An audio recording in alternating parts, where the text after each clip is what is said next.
It boggles my mind that I even have to do this video, but in terms of the protest down in the Tennessee Capitol, where a member of the legislature was just voted out for staging a protest within the Capitol building. The protesters were there to protest, quote unquote, assault rifles. Well, here's a problem. They clearly have no idea what they're talking about, and they're just showing their hand that they really just want to ban all semi-automatic firearms. Here's why.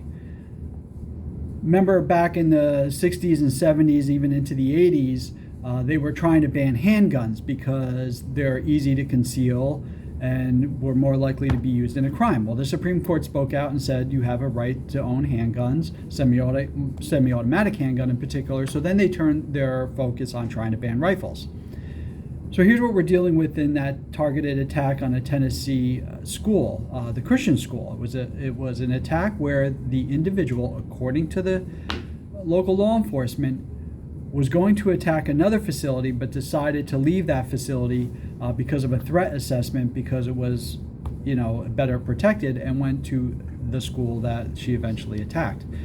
Now, in every video I've seen, the shooter was using a Kel-Tec Sub 2000. She had an AR and she had a pistol, but she decided to use a Kel-Tec Sub 2000, which is not a military weapon of war, was never designed or used in the military. It is not an AR. Not a single part in that firearm is compatible with an AR rifle. In fact, it doesn't even shoot a rifle round. It shoots just a standard 9mm or 40 caliber, depending on which model you have.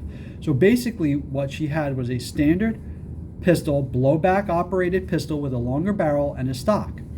So the protests about assault rifles is really not about quote unquote weapons of war, because literally almost every model out there today, from a single action revolver to a bolt action rifle to a semi-automatic rifle, was at one time a similar or the same exact model used by a military, which is funny because this Sub 2000 literally does not fit that bill.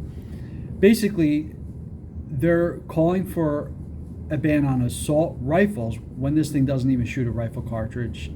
It's just a pistol with a longer barrel.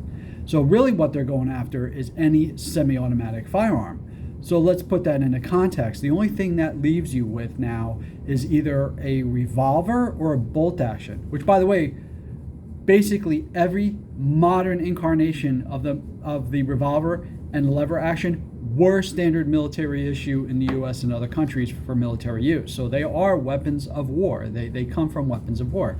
So basically what this is people are arguing, well, the Bill of Rights says nothing about right to own an AR-15. Well, okay, but they made the language vague, as Nick Freitas so eloquently pointed out in a video on his page. They left the language vague on purpose because types of firearms change. Same way they left freedom of speech very vague and didn't say it was only quill and pen. So by that argument, I guess you can ban speech over this video, over electronic means. By that argument, if the founding fathers were to say which religions you were free to practice, they could ban other religions, but they didn't do that. They left it vague because you have the right to engage in religion and practice religion, no matter the kind of religion. You have the right to free expression, no matter the type of expression, and you have the right to bear arms, no matter the arm, so long as it's something that would normally be used, commonly owned and used for personal defense, individual defense, because that's an individual right. And that's basically where the argument is. And by going to state capitals and arguing for bans on quote-unquote assault weapons, when in fact a firearm that has never been defined as an assault weapon under any ban, state or federal, you're basically admitting that you're just going after commonly owned semi-automatic firearms. Supreme Court has already spoken. We have the right to own them. We are not limited to flintlocks no more than we're limited to quill and paper in terms of your First Amendment right. So just stop the bullshit. And if anybody ever talks to you, or you hear anyone online or in videos talking about what you're allowed to have and not allowed to have and what an assault weapon is, just know that they are completely ignorant on the subject. That's all.